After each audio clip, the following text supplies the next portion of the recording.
Finally वो पल आने वाला है जिसका इंतजार हम सबको था। एक ऐसा राज जो इतने समय से दबा हुआ था, आज मंदिर में भगवान के सामने खुलने वाला है और जो होगा वो आपको हैरान कर देगा। इसीलिए वीडियो को अंत तक जरूर देखिए। आने वाले एपिसोड में आप देखेंगे कि आर्य सर ने आखिरकार एक बड़ा फैसला कर लिया है। वो ठान चुके हैं कि अब अनु को राजीव भाटिया की पूरी सच्चाई बतानी ही है, चाहे कुछ भी हो जाए।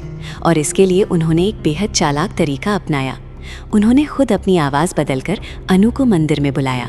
जब अनु वहां पहुंचती है तो आर्य सर उसे बताते हैं कि उसे बुलाने वाला कोई और नहीं बल्कि वो खुद थे। ये सुनकर अनु घबरा जाती है। वो आर्य सर से गुजारिश करने लगती है कि उसे कोई सच्चाई नहीं जाननी। वो कहती है कि बस आप मेरे साथ हैं, यही काफ़ी है। प्लीज़ घर चलिए, आपकी तबीयत ठीक नहीं है, मुझे कुछ नहीं चाहिए। लेकिन आर्य सर टस से मस नहीं होते। वो साफ कह देते हैं कि आज सारी सच्चाई बताए बिना वो कहीं नहीं जाएंगे। अब ज़रा दूसरी तरफ चलते हैं। झेंडे और गायत्री माँ दोनों तेज़ी से मंदिर की तरफ निकल चुके हैं। गाड़ी में दोनों बेहद परेशान हैं। गायत्री माँ का दिल डूबा जा रहा है। वो कहती हैं कि अगर आर्य ने अनु को ये सच्चाई बता दी तो पता नहीं क्या होगा, कहीं इन दोनों की शादी ही न टूट जाए। जल्दी चलो, आर्य से पहले पहुंचना होगा। लेकिन इधर आर्य सर का इरादा पत्थर की लकीर बन चुका है। मंदिर में वापस आते हैं जहां आर्य सर अनु से कहते हैं कि वो जानते हैं कि अनु इतने समय से इसी सच्चाई को जानने के लिए तड़प रही थी, इसीलिए वो इतनी रात को अकेले यहाँ आई है। और अनु, जो अब तक मना कर रही थी, आखिरकार हार मान लेती है। वो आर्य सर से कहती है कि ठीक है, बताइए, मैं आपको नहीं छोड़ूंगी, चाहे कुछ भी हो। और फिर वो लम्हा आता है जिसका सबको इंतज़ार था। आर्य सर अनु को वो सबसे बड़ी सच्चाई बताते हैं जो उसने कभी सोची भी नहीं थी। वो कहते हैं कि राजीव भाटिया कोई और नहीं बल्कि वो खुद हैं। ये सुनकर अनु पहले तो सन्न रह जाती है। उसके मन में सवालों का तूफान उठता है, लेकिन आर्य सर रुकते नहीं। वो एक एक करके सब कुछ बताते हैं कि नाम क्यों बदलना पड़ा, क्या हुआ था और कैसे वो यहाँ तक पहुँचे।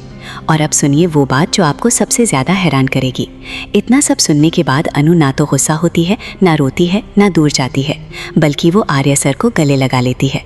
वो उन्हें पूरी तरह अपना लेती है, हर राज के साथ, हर सच्चाई के साथ।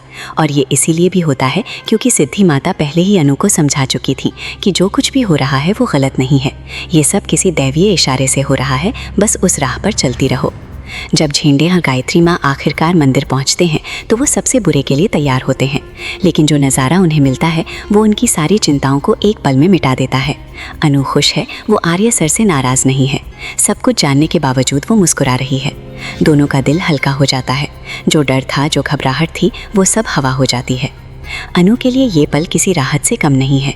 वो सवाल जो उसके मन में इतने दिनों से घर किए हुए था, आज उसका जवाब मिल गया।